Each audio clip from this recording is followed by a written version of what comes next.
Bon alors, tu vas faire quoi, Sandrine, avec ton cendrier, là? Mais ce n'est pas un cendrier, c'est le début d'un vase. Alors je vous avoue que je ne sais pas encore comment il va évoluer. J'ai envie de le faire partir un petit peu de travers pour revenir vers le dessus et pourquoi pas lui donner une forme tout à fait spéciale, un petit peu à mon image. Est-ce que ça pourrait devenir un bonhomme de neige?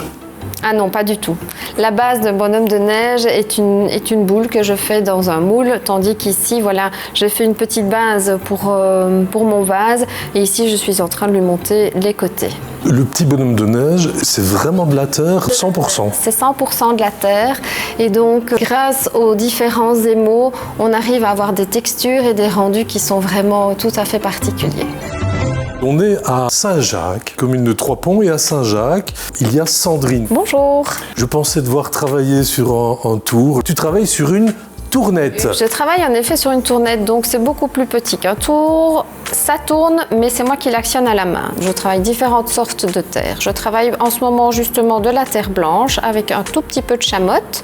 Donc la chamotte, ce sont des petits grains dans la terre qui permettent de lui donner une structure principalement et de solidifier aussi les pièces lors de la cuisson. Ce que tu fais s'appelle de la céramique. C'est juste super beau. Comment c'est arrivé cette histoire de céramique?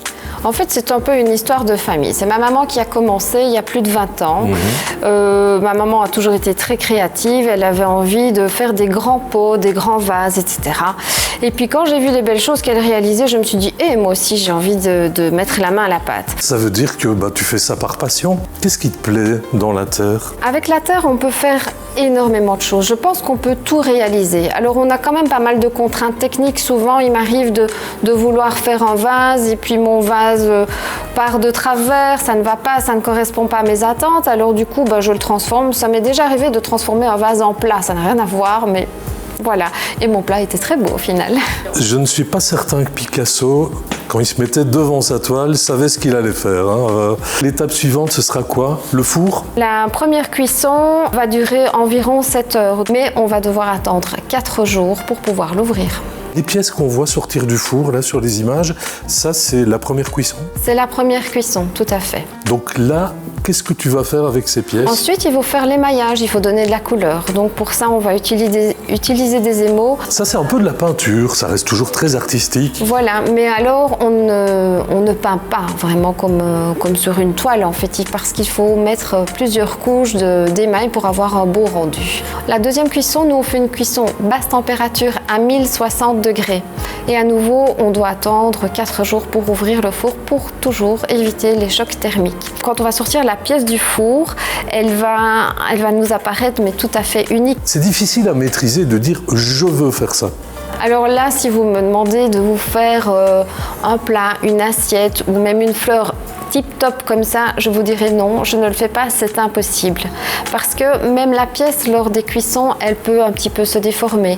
L'émail, il va aussi bouger. Et donc, c'est pour ça aussi qu'on aura chaque fois des pièces uniques. C'est avant tout, c'est l'avantage en fait du travail manuel. Sandrine, on se voit ce week-end, le week-end prochain, pour découvrir tes créations à Saint-Jacques, on le rappelle. En général, quand je donne la référence de la ferme Baudson, tout le monde connaît. Donc voilà, n'hésitez pas à venir, c'est au numéro 8. Et l'atelier se trouve dans le prolongement de mes garages.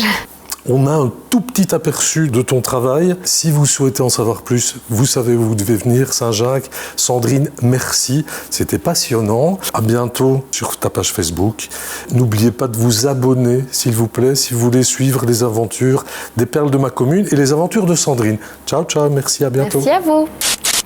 La page Facebook, c'est Atelier... La page Facebook, c'est Atelier Naturellement Céramique. N'hésitez pas à liker. Tu parles comme une speakerine qui présente la météo. C'est fantastique. C'est horrible.